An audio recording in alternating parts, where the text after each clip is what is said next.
Hello everyone! In this video I'm going to show you this base that I built here that actually gives you the max level of coziness, as well as uses a bunch of different cool techniques and designs to be able to create extra detail for your actual base. Now starting here in regards to the base location, you can see right behind me here it actually is the oak tree there. And then you can see just behind me there is the pagoda as well. So there's really not too much here that can hurt you. Over there you do have the orb weavers, and then of course at the tree you do have the wolf spiders. But the other patrolling orb weaver tends to stay over there. So as long as you go to bed around nighttime, there's really nothing that comes by here that's going to hurt you or kill you.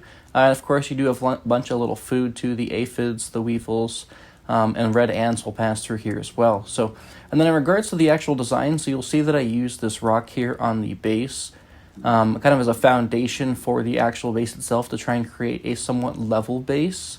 Obviously you can see there's small dips here and there, but all I really did is I just basically went through initially, and I created some steps up here with the mushroom stairs here, and then the burr floors in a second level. And then I basically went through and created this outline for the base. For the yard here, I probably could have gone farther to include this little component here for the juice box and the water container, but I was pretty happy with the size. I didn't want to get too large, as building it in a survival world is obviously kind of a pain. You know, there's a lot of materials you have to farm up. So starting here on the outside also, then I also went through and put these awnings here. I flipped them around. Typically I'd have the awnings the other way, but I placed those pieces of wood at the end. So it was almost like this open space. And then I stored the jerky racks here, and then I put some garden components over here. Now, also on the outside over here, you'll see that there is a nether entrance. Created a hot tub here. This is actually so you can jump up here if we need to pet the beetle for any reason. And then there is a zip line that is not complete that will actually go over there, since you still do want to have access to be able to leave places. And then on the back, you can see I did build a little dock. We will get to that in just a moment here. And if you do enjoy the video, please consider leaving a like and subscribing if you are not already. Now moving on through here, you can actually see this alternate entrance here. I've basically just got some bugs lined up. And then I've got the chandelier with the bees. The bees look amazing, just hanging there, super cute. They had a lot of, I think they look really cool. And then of course, the broodmother thing as well. And something I forgot to mention here is you'll notice I alternated from the mushroom base to the wood and the mushroom base. And I think that it looks really, really good. But there's something I point out to you in the house. So the reason these are here, and I'll show it to you when I get in there, is there is actually a gap. When you do the curved wall to the curved wall, it leaves a pretty significant gap here in the middle. And so I wanted to cover it up, make it look more complete. So I used these half mushroom walls here, the half mushroom vertical walls. So there's 3 in total. And then I used the triangle to connect it to the tower here, so it looked more flush. And then I went through basically and I created this balcony. That's not really anywhere you can access, but it just adds detail, basically pushes the entrance back half a piece. And then you also have the circular balcony here. Again, not really anything you could use for, but again, just more to add detail and a different component to the mushroom here. And then I added the ladders, even though the ladders are not usable. Again, it's just more wood being placed on the mushroom to add some more detail. And then I did place the lighting. I tried to line it up as best I could. This one's actually a little bit high, but to try and be in the middle, this one's better, on the middle of the wood here. That way I knew it was like the middle of the location. And then I tried to alternate with windows in the walls here and there as well. And then in regards to this side here, I basically just made this box, and then I decided it'd be funny if I had these eyeballs here, because the wooden doors actually look like teeth. And then the windows, of course, are also there for details. These probably should be regular, unless they're supposed to be like his cheeks. But yeah, I just thought it looked super funny, so I went with that. And then there's not anything really over here. There are some details on these windows here. So basically all it was is, again, when you go from the wood or the stem structure to the mushroom structure, there tends to be a little bit of a gap here. And so basically to eliminate that, what I went through is I used the mushroom arches facing outwards, and then I used those small teeny tiny triangles at the top here, and then I also placed a stem component, a half stem component over the top to bring them all together, and this adds like this nice little window detail here, and then it's not just a flat building. And then I do have purple lights all throughout the build here, and then I think it's time for us to go inside. So I've got 2 doors as well. And then you'll notice right when I get in here, I've got me standing there, that way I can access the full build with the camera mode here. But I've got a lot of different decals in regards to the trophies on the walls here. So I've got actually all three Ant Queens, the black one's over there, red one, and fire one. And then I've got a stairwell that goes down. So here's what I'm talking about. See this gap right here?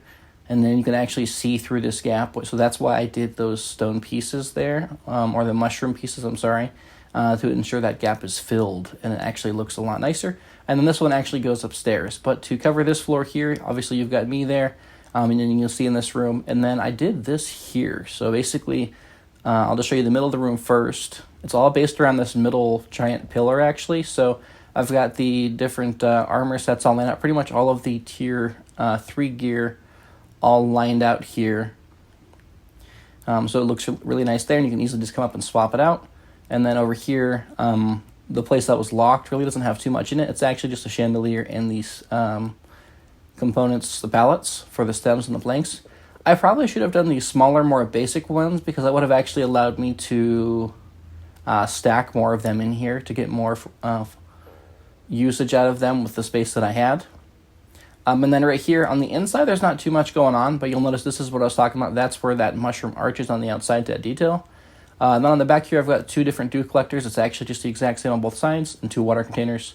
And then I've got the 2 windows here, again with the details, the stem half components, and the triangles here, and another torch, bringing it all together. And then these wood pieces up here are actually just for cosmetic purposes.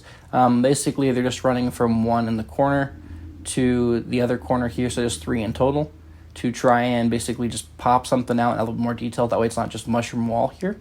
They're not really being used. I could have ran them all the way across, and maybe I should do that. I'm not sure. I just kind of liked the openness that it had, as the house is already a little bit cramped.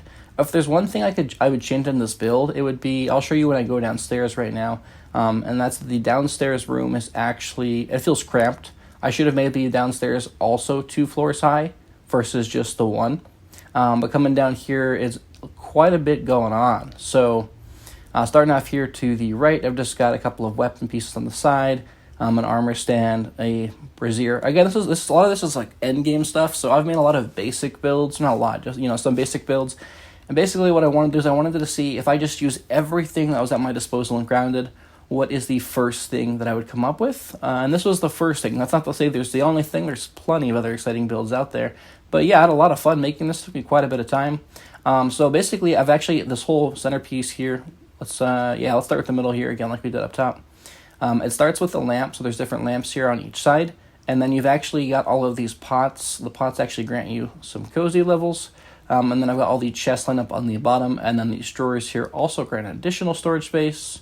And then I've got, like I said, 1 of each lamp in the corner to fill all of the lamps here and be able to use those. But yeah, that's a storage area. And then if you come in on the middle here, you actually got the brood mother and the mantis there. This is the crafting station. And I've got the wasp fan upstairs, which you can see from this level here. And if I wasn't in the camera mode, it would actually be spinning.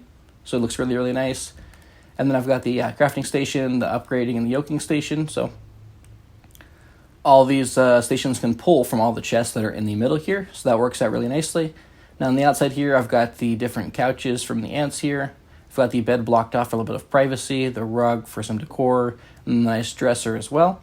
And then over here, you've got a cozy little station just to hang out with a grandfather clock. I really, really like this corner. It looks super cozy. And then I've got the spinning wheels, or the crafting area, if you will. The grinder, the other smoothie, the roasting spit, the cookery, the ovens, fridge. And then this is the trash can here. And then I really like this area as well. I like how these pictures look with this against the wall here. It looks pretty cool. And then this was the entrance you saw earlier. And then coming out back here, this is actually the dock. I was really hoping to do something crazy and fun with this, but I was actually pretty limited. I've got the statues because I didn't know what else to put here. And then the fireworks stands I think made sense. But the reason I couldn't do much here is, you notice how these are floating? These are supposed to float on water, or so I thought. I've never actually used these before. They're literally floating in the air, and it will not let me build any farther down whatsoever. No matter where I try, I cannot get any farther than this. Technically, if you're in the water and you press the jump button when you leave the water, you can jump out of the water straight onto here.